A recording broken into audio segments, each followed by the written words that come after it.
Stagger infinito, cálculo de dano composto, manipulação de IA, sobreposição de status e efeitos, supervalorização de itens comuns e controle de RNG. Bom, essas são apenas algumas das milhares de formas possíveis de se quebrar um sistema de um game, porque tão velho quanto os próprios jogos são as formas geniais que se encontram para destruí-los, resultando em vantagens tão absurdas ou estratégias tão quebradas e ridículas que nem sequer chegaram a passar pela cabeça dos desenvolvedores, mas nem perto de passar.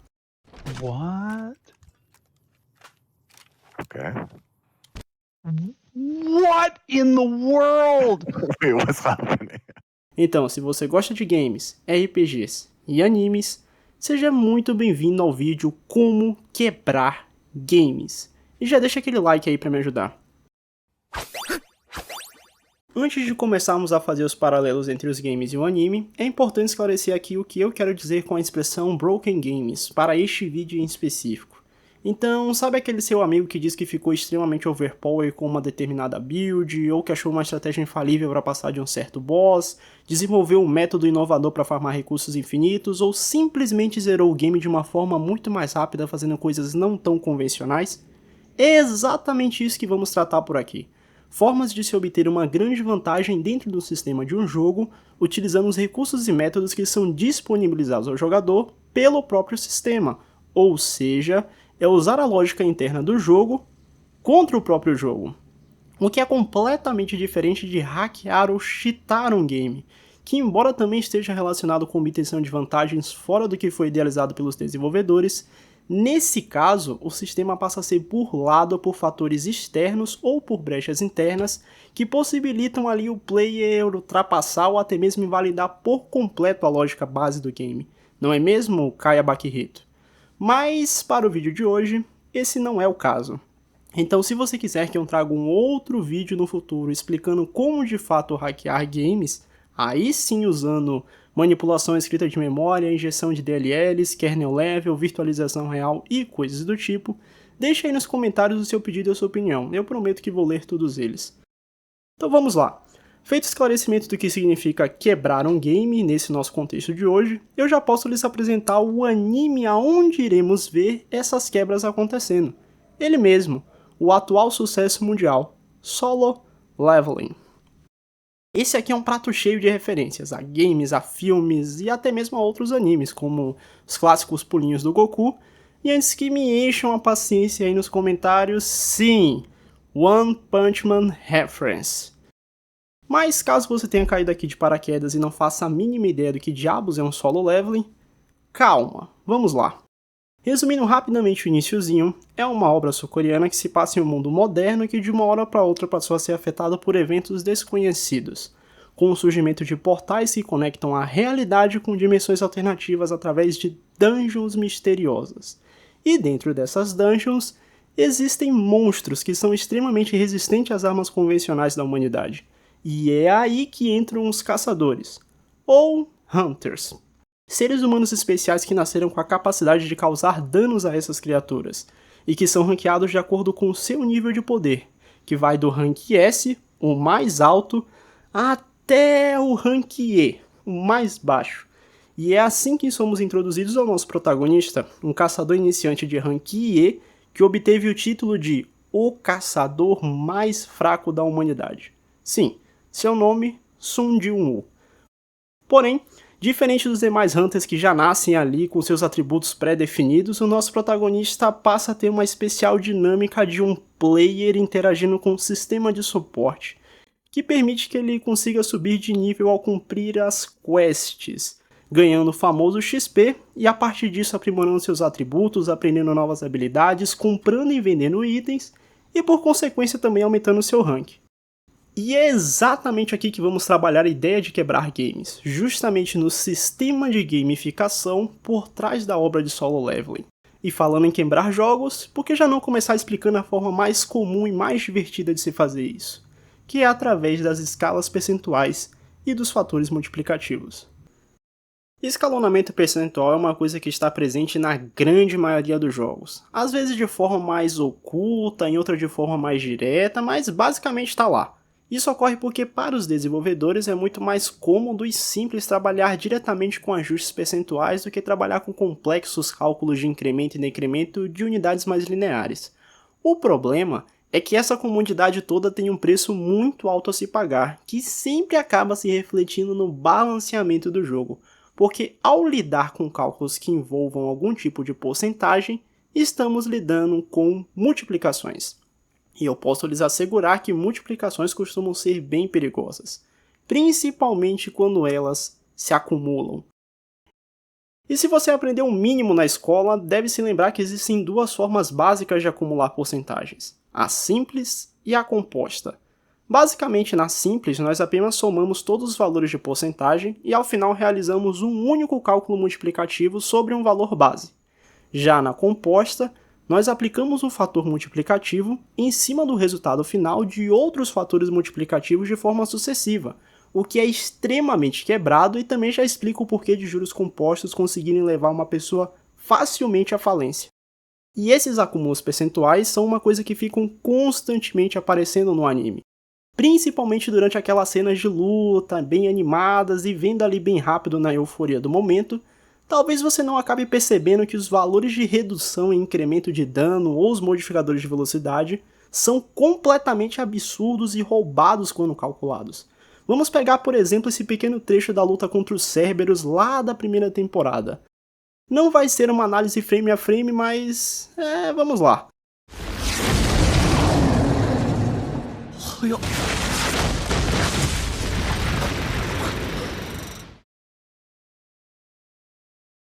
A primeira coisa que acontece é a ativação da passiva do título do protagonista, a Wolfing Assassin, que confere um incremento de 40% em todas as habilidades do player se o mesmo estiver lutando contra um monstro do tipo besta, que é exatamente o tipo na qual se enquadra o Cerberus. Já a segunda coisa que acontece é uma habilidade do próprio Cerberus, a Rage ou Fúria, que simplesmente incrementa em 100% todas as suas próprias habilidades por 3 minutos, ou seja, ele acabou de dobrar todos os valores dos seus atributos. E aqui já conseguimos entender que na real trata-se de uma guerra matemática de porcentagens e que vence o mais bufado. A terceira coisa que acontece é a habilidade ativa condicional Tenacidade, que garante ao usuário uma redução de 50% de todo o dano recebido. Isso se o mesmo tiver com a vida com menos de 30% da vida máxima. Ou seja, agora o protagonista passa a receber metade do dano, o que já é uma boa mitigação, mas calma que ainda piora, porque a quarta coisa que acontece é o consumo do item Kassankas Venom Gland, que garante uma redução de 20% de dano físico, que no agregado com a tenacidade que acabamos de ver, já resulta em 70% de mitigação de dano físico no total. E agora que o tempo da habilidade Rage do nosso amigo Cerberus acabou, parece que o jogo virou, não é mesmo? Porque o protagonista com apenas 811 de HP não só conseguiu finalizar a luta, mas também conseguiu resistir a golpes muito mais letais daqueles que lá no início tiraram mais de um terço da sua vida em segundos. Pode não parecer, mas 70% de redução de dano físico é muita coisa. E para você que ainda está com o pé atrás achando que o acúmulo de porcentagens em solo leveling não é tão quebrado assim, lembre-se que estamos deixando de fora o efeito de contato da Adanga Kassanka, que drena 1% de HP do alvo por segundo, e também a habilidade ativa Bloodlust, que o anime chama de Murder's Intent, que é a característica principal que você vai ver no anime, que reduz em 50% todas as habilidades não só de um alvo, mas de múltiplos alvos. E isso tudo está de fora porque para esse mob em específico, o Cerberus, certos efeitos e habilidades não podiam ser ativados com sucesso pela grande diferença de level entre os combatentes. E nesse momento do anime, o player ainda não tinha acesso às armaduras e trajes que também possuem redução de dano associada, que a gente consegue ver lá na quest de troca de classe, onde peças comuns e nada raras já tinham cerca de 5 a 7% de redução física de dano, e quanto ao elmo do Igris, bom, 15 a 20% de redução. Você não precisa ser nenhum gênio da matemática para ver que com tudo isso, mesmo por acúmulo simples ou por acúmulo composto, o nosso player aqui já se aproximou ou até mesmo passou do 100% de redução de dano físico.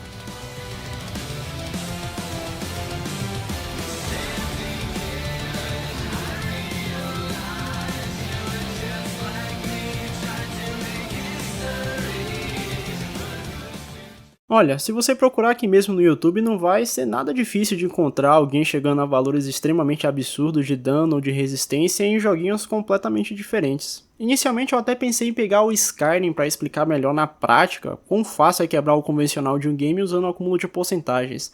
Mas aí o pessoal poderia alegar que Skyrim, The Elder Scrolls V é um game completamente offline com muitos itens e habilidades, e por isso os devs não estavam tão preocupados assim com o balanceamento do jogo. Então eu decidi trazer um joguinho mais convincente e com escopo menor de itens e buffs, e que tem um online ativo até os dias de hoje, que também é um dos meus jogos favoritos: Dark Souls 1 Remaster. Não é segredo pra ninguém que no DS1, se tem um item ou uma habilidade que ele entrega algum tipo de porcentagem, então esse item é forte o suficiente para deixar pelo menos o jogo no modo easy. Seja a Uchigatana com efeito de contato de sangramento que leva 30% da vida do inimigo quando procada, ou o icônico Anel do Favor e da Proteção que não modifica não um, não dois, mas sim 3 diferentes atributos do jogador de forma percentual, e não por coincidência é considerado como o melhor anel do jogo. Mas se você realmente quer maximizar o seu dano ao extremo, o Anel da Lágrima Vermelha é o caminho. Aqui realmente não tem segredo. Usando o cajado cristalizado do Logan com a spell Crystallized Soul Spear e 50 pontos no atributo Inteligência, já conseguimos aplicar os massivos 950 de dano mágico, o que já supera e muito o dano base de qualquer arma corpo a corpo com escalas e com imbuements. Mas ainda assim podemos aumentar esse valor usando alguns itens legais de maguinho, como o Anel Dracônico e a Coroa da Sonoite, cada um deles incrementando o dano base em mais 20%. Mas como isso daqui é um DS1, o acúmulo é composto e não simples, então estamos falando de cerca de 44% de incremento. Pensa que acabou? Óbvio que não.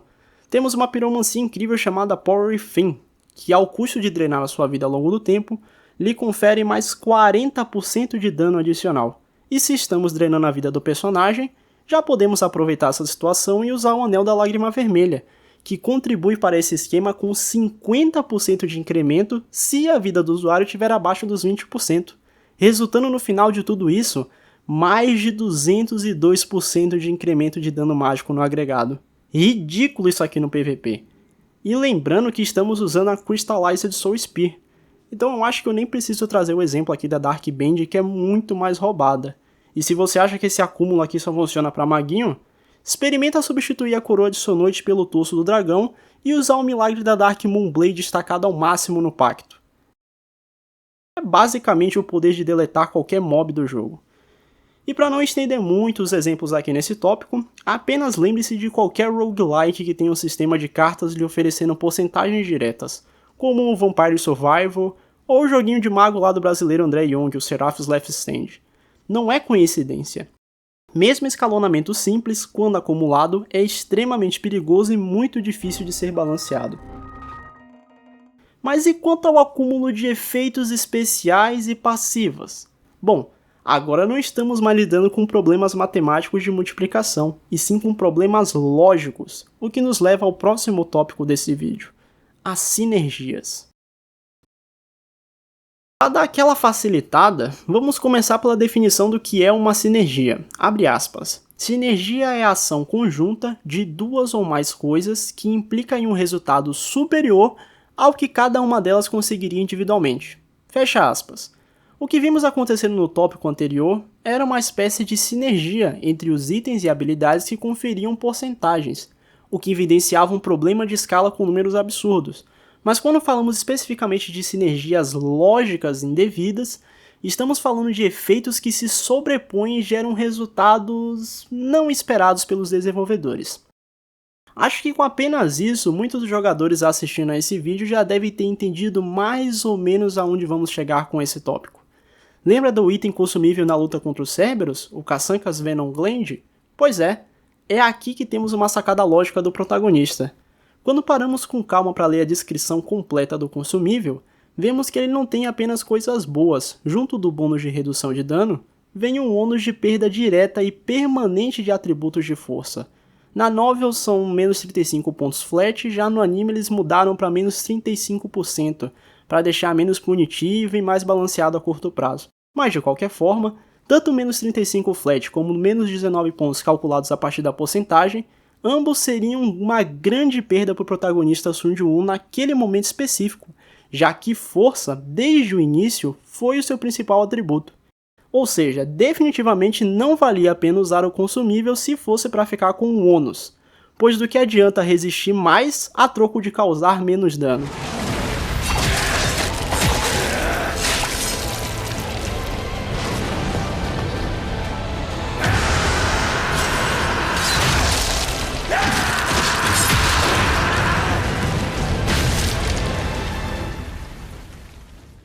Então quer dizer que ele ganhou os 20% de redução, sobreviveu aos Cerberus, mas sofreu esses debuff absurdo? Não, simplesmente por conta de uma sinergia. Se voltarmos um pouco atrás, vamos ter essa cena aqui, onde o protagonista descobre qual foi a recompensa dele lá na dungeon dupla do Templo de Caternon. A habilidade passiva chamada Desintoxicação, que deixa ele simplesmente imune a todo tipo de doença, veneno e outras anormalidades de status. Sim, extremamente quebrada por si só, e justamente por ser uma passiva e ser permanente, essa maravilha pode facilmente ser acumulada e interagir com outros efeitos, o que é justamente o que acontece na cena onde vemos ele usar o consumível, onde ele obtém o buff de redução de dano e anula a perda permanente dos atributos, já que a mesma era causada pelo veneno do mob caçanca. Isso, meus amigos, é uma sinergia, absolute roubo. E se tem uma coisa que consegue destruir completamente um joguinho que tem muitos itens, muitas habilidades e que podem se acumular, isso é uma sinergia indevida. E não pense que é algo raro de acontecer não, hein? É extremamente comum. Dead Cells, Hades, Diablo, Elden Ring, Fallout, Dota e a maioria dos jogos da franquia Pokémon, principalmente aqueles lá da antiga geração, todos, sem exceção, todos possuem problemas lógicos absurdos quanto ao acúmulo de efeitos, wombo combos e suas interações. Então, para explicar e exemplificar esse tópico, eu tenho quase infinitas opções, mas eu decidi trazer aqui um game onde isso fica extremamente nítido e entendível, não é mesmo, Yu-Gi-Oh! Se você vive uma caverna e ainda não sabe, Yu-Gi-Oh! É um dos card games mais famosos do mundo e já entrou até mesmo pro Guinness Book como o jogo de cartas mais bem sucedido, tendo vendido mais de 22 bilhões e meio de cartas. Você pode até não gostar, mas essas cartas aí merecem respeito. Mas a pergunta que fica é, seria Yu-Gi-Oh! Um jogo bem balanceado? Olha, de acordo com a atual e antiga comunidade, definitivamente não. Flashback. Who are you?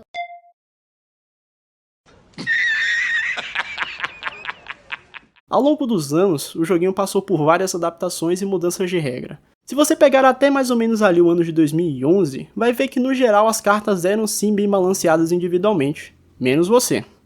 Monstros mais fortes dependiam de pré-requisitos mais complexos para serem invocados na mesa, cartas armadilhas problemáticas tinham fraquezas bem definidas, e cartas mágicas de ativação sozinhas não eram capazes de fazer grandes milagres.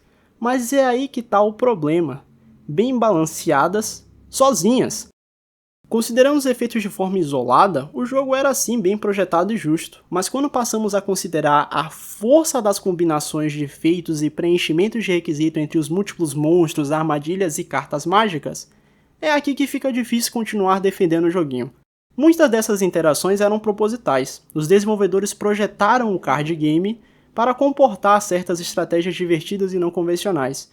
Mas entre esse emaranhado de possibilidades, o grande número de cartas lançadas acabou gerando uma dificuldade de interpretação e de balanceamento, que por sua vez implicaram em estratégias ridículas ao longo da história, como o simples e efetivo Loda Crush Combo, que tinha o Cyberstain, o Megamorph e o Dragão Definitivo dos Olhos Azuis, onde graças ao efeito de ativação do Cyberstain, você podia simplesmente ignorar todos os pré-requisitos para invocar o Dragão Definitivo, e puxar ele diretamente do seu extra deck, com o ônus de perder 5.000 pontos de vida.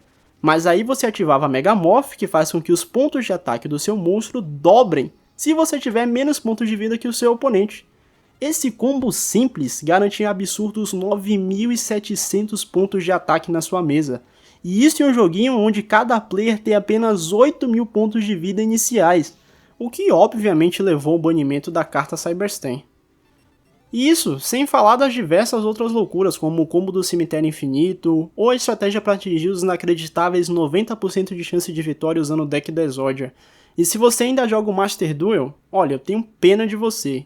E o mais engraçado de tudo isso é que o próprio Yugi Muto já tinha nos passado essa dica de usar a lógica do jogo contra o próprio jogo há muitos anos atrás. Apesar de, no caso dele, ser algo mais próximo de um hacker mesmo, já que o infeliz sempre estava acima da lógica base do card game. O que tá acontecendo? Como pôde usar o Máquio se ainda era minha vez? Com mágica. Uma mágica tão poderosa que o meu mago negro levou 1000 anos para aprender. Como é que é?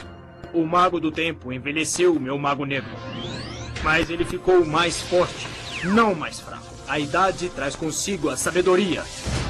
1000 anos de sabedoria que o transformaram no sábio negro.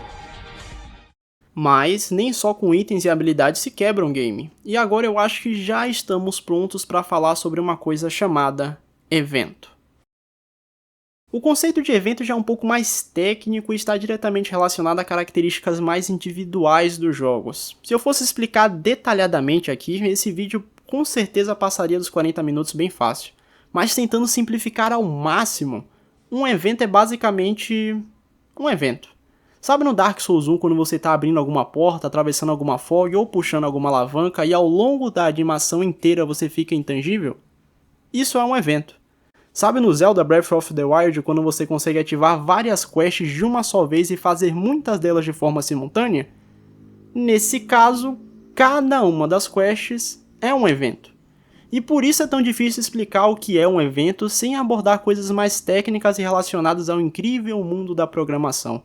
Mas facilmente podemos concluir que diferentes tipos de jogos possuem diferentes tipos de eventos, e às vezes eles não são tão fáceis assim de identificar. O grande truque é que, por causa da maioria dos eventos poderem ocorrer de forma simultânea, eles podem ser sobrepostos. Aí só podem acontecer 3 coisas.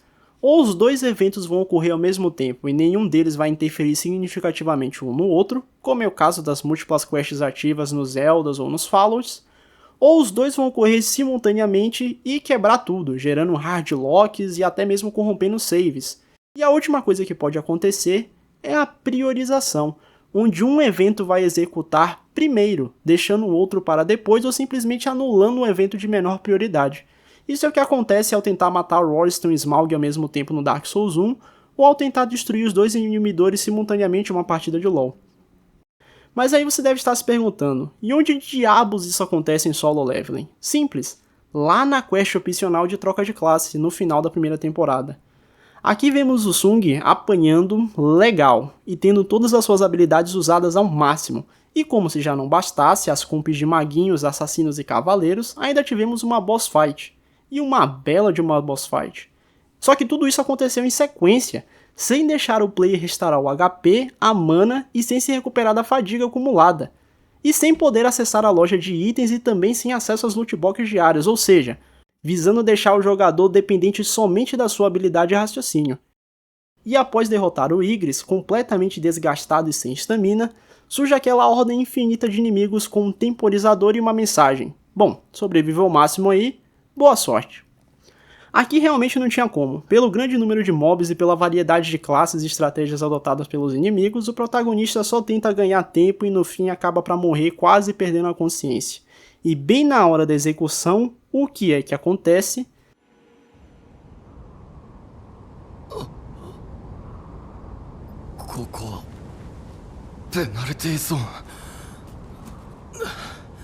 Exatamente! Se encerra o tempo de conclusão da quest diária que ele havia se esquecido de fazer antes de entrar na quest de troca de classe, transportando o player para a zona de penalidade. Zona essa que permitia o acesso à loja e a reposição de HP, mana, fadiga e tudo mais, porque ela não possuía as limitações da quest de troca de classe. O que acabamos de ver aqui foi uma sobreposição, onde um evento da quest foi ativado dentro do evento de outra quest. Só que nesse caso a quest diária tinha prioridade sobre a quest de troca de classe, o que manteve os eventos ocorrendo em paralelo, mas transportou o player para a região de maior prioridade, que era a zona de penalidade, dando uma boa folga para o protagonista se reorganizar e descansar por um período de 4 horas. Sim, 4 horas. Aí depois o que acontece é só bagunça, né? Passaram-se as 4 horas, o Sung é novamente transportado para a quest de troca de classe com a fadiga 100% resetada e um HP quase cheio. E se você acha que ganhar essa folga para se reorganizar e se curar foi o único benefício da sobreposição, não, porque ao finalizar a quest da troca de classe, podemos ver que o timer lá com a quantidade de tempo que o protagonista resistiu estava marcando 4 horas, 29 minutos e 16 segundos. Sim, durante a execução da zona de penalidade, o evento da quest de classes estava acontecendo em paralelo, não foi pausado o temporizador. Então, o real tempo de resistência do protagonista foi de 29 minutos e 16 segundos. Lembrando que ele se esgotou pela primeira vez aos 8 minutos mais ou menos, antes de ser salvo pela sobreposição da quest diária. E essas 4 horas excedentes foi justamente a maior contribuição para ele conseguir atingir a pontuação máxima no desafio, e assim tem direito à classe secreta Necromante, que quando aceita foi automaticamente evoluída para a classe mais quebrada da história da cultura pop, Shadow Monarch, ou Monarca das Sombras, que é basicamente o antigo Mordekaiser do LoL, que podia reerguer campeões e monstros épicos abatidos sobre o seu comando. E esse é apenas um exemplo de como a sobreposição de eventos pode ser usada para se obter vantagem sobre o sistema de um jogo. Existem muitas outras possibilidades e estratégias, porém, muitas delas funcionam apenas em jogos específicos e demandam muita habilidade e maestria para serem executadas. Normalmente você vai encontrar muitas coisas se acompanhar o cenário de speedrunners ou se rejogar os seus games favoritos de mente mais aberta, tentando abandonar a gameplay convencional. Afinal de contas, esse é o trabalho dos game testers. Além de capturar bugs e identificar problemas de performance, eles também precisam buscar por falhas lógicas dentro do sistema de um jogo, evidenciando problemas de balanceamento e falhas de progressão entre quests. Embora ainda assim, mesmo com isso, um grande número de possibilidades escape para as versões oficiais de release e sejam exploradas por nós, meros players curiosos. O recado que fica desse vídeo é que nenhum sistema é perfeito. E enquanto existir um usuário motivado para aprender e subjugar a lógica de um jogo, sempre haverá oportunidades para se tornar mais forte, para se tornar mais rápido e para dominar por completo o sistema.